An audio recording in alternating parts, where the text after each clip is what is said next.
Hello दोस्तों, आप सभी का the logical Indian YouTube channel में बहुत बहुत स्वागत है। आप सबसे एक विनम्र निवेदन है कि वीडियो को लाइक करिए और अधिक से अधिक लोगों में शेयर करिए, जिससे कि संविधान के बारे में सब लोग जान सकें। इस देश की बहुत बड़ी समस्या यह भी है कि हम सब अभी संविधान को लगभग ना के बराबर जानते हैं। बहुत बड़ी आबादी है जो संविधान को नहीं जानती है, और नहीं जानने का आज एक विषय मैं सामने लाया हूं, वह है आरक्षण। 1990 में जब मंडल कमीशन की रिपोर्ट लागू हुई थी, मैं कक्षा 10 में था। मैं 1976 में पैदा हुआ, नवंबर महीने में, कल मेरा बर्थडे है। तो इसके हिसाब से देखें तो अगस्त 1990 में जब रिपोर्ट लागू हुई तो मैं लगभग 14 साल का होने वाला था, और हमें यही समझाया गया कि ये गरीबों के लिए आरक्षण है। और बाद में जब हम लोग बड़े हुए, चूंकि मैं सवर्ण जात से आता हूं, तो मैं उन लोगों को ज़्यादा करीब से देखा हूं जो आरक्षण का विरोध करते हैं, और क्यों करते हैं मैं जान रहा हूं। अब उनका करना संविधान सम्मत है कि नहीं, इसी पर चर्चा होगी। क्या वो संविधान में आरक्षण के उद्देश्य के बारे में समझते हैं? तो वहां क्या समझ में आता है कि अमीर हो गए तब भी आरक्षण क्यों? यानी आरक्षण को आमतौर पर आरक्षण का विरोध करने वाला समुदाय, या शायद और भी कोई बहुत बड़ा समुदाय, यही मानता है कि यह गरीबों के हित के लिए है। तो आज इसी का पोस्टमार्टम करते हैं कि संविधान में आरक्षण क्यों और कब तक है। पहली बात कि ये बार बार कहा जाता है कि आरक्षण 10 वर्ष के लिए है। मैं स्पष्ट कर दूं कि भारत के संविधान में आरक्षण 3 प्रकार का है, राजनैतिक, और ये भी 2 प्रकार का है, राजनैतिक, फिर शैक्षणिक, और फिर सरकारी सेवा में। तो जो राजनैतिक है वो लोकसभा और विधानसभाओं में जो SC ST के लिए केवल है, वो OBC के लिए नहीं है। और अब महिलाओं वाला विधेयक पारित हुआ लेकिन मिला नहीं है, तो SC ST के लिए वो केवल 10 वर्ष के लिए था। वही एक ऐसा आरक्षण है जो 10 वर्ष के लिए था, जिसे समय समय पर बढ़ाकर 80 वर्ष तक के लिए बढ़ा दिया गया है। शेष किसी भी आरक्षण के लिए कोई समय सीमा नहीं है। तो समय सीमा नहीं है तो कब तक, क्यों? यानी उद्देश्य जो है उस उद्देश्य के पूरा होने तक। तो क्या आरक्षण हमेशा रहेगा? जी नहीं, इसका उत्तर इसके उत्तर में छिपा है। आरक्षण कब तक? जिन उद्देश्यों के लिए आरक्षण का प्रावधान है, उन उद्देश्यों की पूरा हो जाने तक। तो पहला जो राजनीतिक आरक्षण है लोकसभा और विधानसभा में, वह 10 वर्ष के लिए था, उसे समय समय पर बढ़ाया जा रहा है, 80 वर्ष हो गया। राजनैतिक ही, लेकिन दूसरा आरक्षण आपके ग्राम पंचायत और नगर पंचायत में है। जिला पंचायत, क्षेत्र पंचायत, ग्राम प्रधान, यहां पद आरक्षित होते हैं। वहां महिलाओं को भी आरक्षण है, उसकी भी कोई समय सीमा नहीं है। और शेष जो नौकरियों में और शिक्षण संस्थानों में आरक्षण है, उसकी भी कोई समय सीमा नहीं है। तो ये जो नौकरियों और शिक्षण संस्थानों वाला है, आज मैं उसी पर चर्चा करूंगा। खासकर सरकारी नौकरियों में जो आरक्षण है वो किसको, क्यों, कब तक। तो हम कब तक का उत्तर पहले शुरू करते हैं। कब तक? मैंने कहा कि जब तक संविधान में जिस प्रयोजन के लिए आरक्षण का उपाय किया गया है वह प्रयोजन पूरा न हो जाए। अब सवाल बनता है तो वह प्रयोजन क्या है, यानी आरक्षण क्यों? तो इसके बारे में आपको आरक्षण का विधान करने वाला, सरकारी नौकरियों में आरक्षण का विधान करने वाला अनुच्छेद 16 का खंड 4 पढ़ना होगा। चलिए हम सब पढ़ते हैं इसको और देखते हैं कि क्या यह गरीबों को सहायता देने के लिए है। देखिए लिखा हुआ है, इस अनुच्छेद की कोई बात राज्य को पिछड़े हुए नागरिकों के किसी वर्ग, ये नहीं लिखा हुआ पिछड़े हुए नागरिकों, पिछड़े हुए नागरिकों के किसी वर्ग के पक्ष में जिनका प्रतिनिधित्व राज्य की राय में राज्य के अधीन सेवाओं में पर्याप्त नहीं है, नियुक्तियों या पदों के आरक्षण के लिए उपबंध करने से निवारित नहीं करेगी। यानी कि यह पिछड़े हुए नागरिकों के उसी वर्ग को आरक्षण देने की बात करता है जिनका सरकारी सेवाओं में प्रतिनिधित्व पर्याप्त नहीं है। यानी कोई पिछड़ा तो है, यानी गरीब है। अब पिछड़े को दो अर्थों में लीजिए, पिछड़े को एक गरीब के अर्थ में ले लीजिए, लेकिन गरीब उस वर्ग से है जिस वर्ग का राज्य में प्रतिनिधित्व है, सेवा में है, उस वर्ग के बहुत सारे लोग नौकरियों में हैं, तो उस वर्ग के लिए आरक्षण नहीं है। यहां पिछड़े हुए वर्ग से केवल उन लोगों को है जिनका सरकारी नौकरियों में प्रतिनिधित्व नहीं है। तो सबसे पहले तो खासकर जो सवर्ण समाज के लोग हैं, हिंदू सवर्ण ही नहीं, जैन समाज पूरा लगभग सवर्ण में आता है, और मुस्लिम समाज में भी शेख, सैयद, पठान, तमाम जातियां हैं जो सवर्ण में आती हैं। इस समाज के लोगों को और इसके अलावा जो आरक्षित वर्ग का समाज है उसको भी, यानी संपूर्ण भारत के लोगों को यह जान लेना होगा कि संविधान में आरक्षण नौकरी देने के लिए या नौकरी के माध्यम से अमीर बनने के लिए नहीं है, बल्कि संविधान में आरक्षण सभी का राज्य की सेवाओं में प्रतिनिधित्व सुनिश्चित करने के लिए है, ताकि हर जाति धर्म के लोग सरकारी सेवाओं में प्रतिनिधित्व यानी रिप्रेजेंटेशन प्राप्त कर सकें। अब सवाल यह है कि रिप्रेजेंटेशन कितना, ये तो नहीं लिखा है, तो ऑब्वियसली जितनी जनसंख्या में होंगे उतना, यहीं से जातीय जनगणना की बात उठती है, जातीय सर्वे की बात उठती है। इसी बात पर राहुल गांधी जी ये कहते हैं कि जब तक भारत का एक्सरे नहीं होगा कि कौन सी जाति पिछड़ी रह गई कि नहीं रह गई, पिछड़ी किसमें, सरकारी नौकरियों में, अमीरी गरीबी में नहीं, अमीरी गरीबी के लिए और दूसरी योजनाएं हैं। तो जब तक वो एक्सरे नहीं होगा, उस एक्सरे के लिए 2 रिपोर्ट चाहिए, किसकी कितनी जनसंख्या है और सरकारी सेवा में कितना उसका रिप्रेजेंटेशन है, तब तक हम सही से आरक्षण के जरिए इलाज नहीं कर पाएंगे। तो आरक्षण कब तक, पहली बात जान लीजिए कि आरक्षण एक दिन में एक बार सबके लिए तो समाप्त ही नहीं होगा, न होना चाहिए। पूछिए कैसे? ओबीसी का आरक्षण या एससी एसटी किसी के आरक्षण पर चर्चा हम कर लें, क्या ओबीसी के आरक्षण से ओबीसी की सभी जातियों को समान प्रतिनिधित्व मिलता जा रहा है? नहीं। जो जातियां राजनीतिक रूप से सक्रिय हैं, पढ़ने लिखने में आगे बढ़ रही हैं, स्वाभाविक रूप से उसके कारण होंगे, हम उस पर बाद में चर्चा कर लेंगे, उस जाति के लोग ओबीसी के आरक्षण के माध्यम से ओबीसी के कोटे में अधिक संख्या में आ रहे हैं। यहां अधिक संख्या से तात्पर्य यह नहीं है कि अपनी जाति के अनुपात से अधिक आ गए सरकारी सेवाओं में, नहीं। जैसे अगर मैं उत्तर प्रदेश की बात करूं, बिहार की बात करूं, तो ओबीसी में यादव जाति सबसे सक्रिय है, पढ़ाई लिखाई राजनीति सब में। इसी नाते नौकरियों में ओबीसी के समाज से यादव या फिर बनिया जाति में जो कुछ उपजातियां जो आती हैं ओबीसी में, ये 2 जातियां आरक्षण का ज्यादा लाभ ले रही हैं। तो क्या इनका आरक्षण समाप्त हो जाएगा? अभी नहीं होगा, लेकिन तब समाप्त हो जाएगा जब इनका प्रतिनिधित्व इनकी जनसंख्या के अनुपात में पूरा हो जाएगा। और ये बड़ी खुशी की बात ही होगी कि हमारे समाज का एक और हिस्सा ऊपर आ गया, फिर जो उसके बाद जिनका होगा वो निकल जाएंगे। तो इसका इस तरह से एक दायरा तय होगा, लेकिन आज नहीं। यानी जो मैंने कहा, ऐसे एससी समाज की बात कर लीजिए।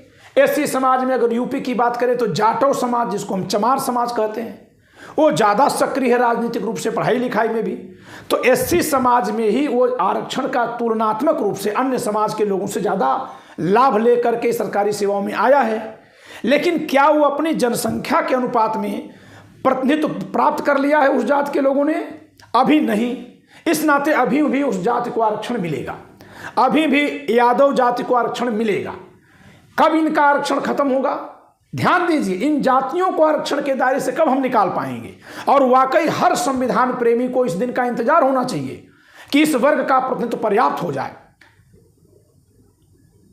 जब उस वर्ग का प्रतिनिधित्व पर्याप्त हो जाएगा, एससी और ओबीसी नहीं कह रहा हूं मैं जाति के आधार पर कह रहा हूं, तो उस जाति को हम बाहर कर लेंगे। और नीचे तमाम जातियां हैं। अब जैसे अभी बिहार की जातीय जनगणना यानी जातीय सर्वे की रिपोर्ट आई है, उसमें तमाम जातियों के नाम को ही आप पढ़ लीजिए। और मैं यहीं से दावे के साथ कहता हूं, या दावा हटा के ही कह लूं, कि शायद वह समाज अभी कहीं स्कूल में जा भी रहा होगा। मोर शिकारा एक जाति है, कंजर एक जाति है। अभी आप एमपी में जाइए तो एमपी और राजस्थान के बॉर्डर पे वह जाति है जो रियासतदारों के जमाने में या और न जाने कितने साल से वेश्यावृत्ति का धंधा करती है। जातिगत रूप से उनका यही काम है। कई बार कई चैनल वालों ने रिपोर्टिंग की है। अब उस जात में शिक्षा का स्तर भी कहां है? तो हम ये नहीं कह सकते कि एससी समाज में जितनी जातियों के लोग हैं सब एक बराबर हैं। जिन जातियों का प्रतिनिधित्व होता जाएगा वो बाहर निकाल दी जाएंगी, जो बची रहेंगे आरक्षण का लाभ उनको दिया जाएगा। एक रास्ता भविष्य में बनेगा। एक ये बनेगा जो बन रहा है कि पिछड़े को पिछड़े और अति पिछड़े में बांट दिया। एससी को एससी और एक्सट्रीम एससी में बांटा जा सकता है, अभी नहीं बांटा गया है। यानी सवर्ण लोगों को अपने दिमाग से, जो जनरल हैं, सवर्ण कहना ठीक नहीं है, जिनका रिप्रेजेंटेशन पहले से ही नौकरियों में पर्याप्त है, उनको अपने दिमाग से एक बात निकाल देनी होगी कि यह गरीबों के लिए आरक्षण है। हां, गरीबों के लिए एक आरक्षण हो गया। किसके लिए हो गया? जो जनरल में गरीब लोग हैं उनके लिए तो 10% हो गया। उस आरक्षण की तुलना जो मूल आरक्षण है के उद्देश्य से हम नहीं कर सकते। तो फिर से समझिए कि आप आरक्षण का विरोध, मैं यहां आप किसको कह रहा हूं? जो अनरिजर्व कैटेगरी के लोग हैं। आप आरक्षण के विरोध की सोच ही दिमाग से निकाल दीजिए। और क्यों निकाल दीजिए? आप जरा 90 के आंदोलन को देखिए, जब बीपी सिंह जी ने मंडल कमीशन की रिपोर्ट लागू की थी। इतना आगजनी की गई, इतना हो हल्ला मचाया गया। हो हल्ला मचने के बाद क्या हुआ? बीजेपी ने बीपी सिंह की सरकार से समर्थन वापस लिया और सरकार गिर गई। लेकिन मंडल कमीशन की रिपोर्ट लागू हो जाने से ओबीसी एक समुदाय के रूप में, एक समाज के वर्ग के रूप में आरक्षण पा चुका था। जब उसके बाद नरसिम्हा राव की सरकार आती है तो नरसिम्हा राव की सरकार एससी एसटी समाज के लिए प्रमोशन में आरक्षण करती है। और उस समय का जनरल समाज या तो अटल बिहारी वाजपेयी के साथ था चुनावी रूप में, एक मतदाता के रूप में, या वो कांग्रेस के साथ, मैं ये कह सकता हूं। यानी जिन लोगों ने आरक्षण का विरोध किया था और बीपी सिंह जी को एक तरह से लांछित कर दिया था, वह मतदाता वर्ग किसके साथ गया? कांग्रेस के साथ या अटल बिहारी वाजपेयी जी के साथ। अब जरा देखिए दोनों ही सरकारें आके क्या करती हैं। नरसिम्हा राव जी की सरकार आती है 1991 में और वह एससी एसटी के लिए प्रमोशन में आरक्षण का प्रावधान करती है। क्यों? क्योंकि ऊंचे पदों तक एससी एसटी समाज के लोग नहीं पहुंच पा रहे हैं, तो वहां उनका प्रतिनिधित्व नहीं है। क्योंकि सेवाओं में प्रतिनिधित्व का क्या मतलब है? सेवाओं में भी ग्रेड और कैडर है ना। अगर सबको आप सफाई कर्मी के तौर पे भर दें और एक खास जात को आईएएस बना दें, चाहे किसी को भी बना लें, और फिर कहते हैं कि संख्या में हमने गिन लिया, जिन इस समाज से इतने लोगों को नौकरी है, इस समाज से इतने लोगों को नौकरी है, तो ये भी तो अन्याय हो जाएगा ना। नौकरी हर बराबर के कैडर पर सबको मिलेगी। अभी मैं चर्चा करूंगा कि ऐसा करने की मजबूरी या जरूरत इस देश को क्यों पड़ी। इसलिए पड़ी कि यह पाया गया इस देश में, यह ऐतिहासिक सत्य है कि जिन लोगों के पास सदियों तक प्रशासन का पूरा अधिकार था, जिन लोगों के पास शिक्षा की पूरी सामर्थ्य थी, उन लोगों ने अपनी उस प्रशासनिक शक्ति का, अपनी उस शैक्षणिक क्षमता का प्रयोग समाज के उस वर्ग के लिए नहीं किया जिसे हमें आज विवशता के कारण, मजबूरी के कारण, देश की दुर्दशा के कारण पिछड़ा और अनुसूचित जात, अनुसूचित जनजाति कहकर पुकारना पड़ता है। इन वर्गों में रखकर उनके उत्थान के लिए आरक्षण का प्रावधान करना पड़ता है। योग्य तो तब भी थे। तो इसलिए यह कहना कि योग्यता ही न्याय करेगी गलत है। योग्यता न्याय नहीं की, यह तो साबित हो चुका है।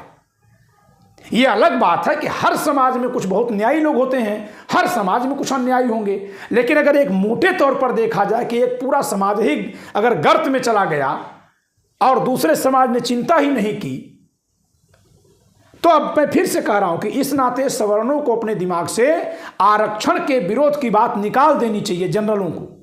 क्यों निकाल देनी चाहिए? क्योंकि आपका प्रतिनिधित्व सरकारी सेवाओं में आपकी जनसंख्या के अनुपात से कई गुना है। आपको तब मिलेगा जब आपका कभी प्रतिनिधित्व कम हो जाएगा। बिल्कुल मिलेगा। संविधान क्या कहता है कि जिसका प्रतिनिधित्व नहीं है उसको मिलेगा। तो देखिए, नरसिम्हा राव जी आते हैं, वह भी SC ST समाज के लिए प्रमोशन में रिजर्वेशन करते हैं। बैकलॉग की व्यवस्था कर देते हैं क्योंकि सीटें न मिलने से खाली रह जाती है।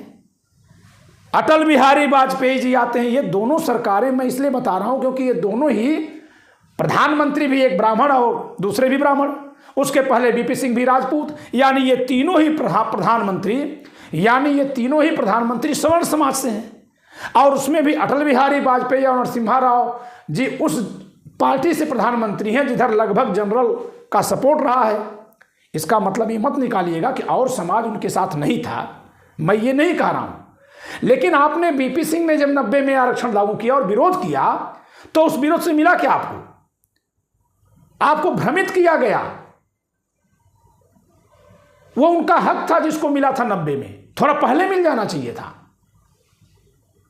हाँ, बहुत पहले तो मिल ही नहीं सकता था क्योंकि जब शिक्षा का स्तर बढ़ा, स्कूल खुले आज़ादी के बाद, जब पढ़कर आगे बढ़े तभी तो आरक्षण का लाभ ले पाएंगे। लेकिन थोड़ा पहले और मिल सकता था। और हम ये नहीं कहेंगे कांग्रेस ही दोषी थी। 1977 से 80 तक जनता पार्टी की सरकार थी ना, वो भी तो दे सकती थी। इंदिरा जी के चरम विरोध के बाद आई थी।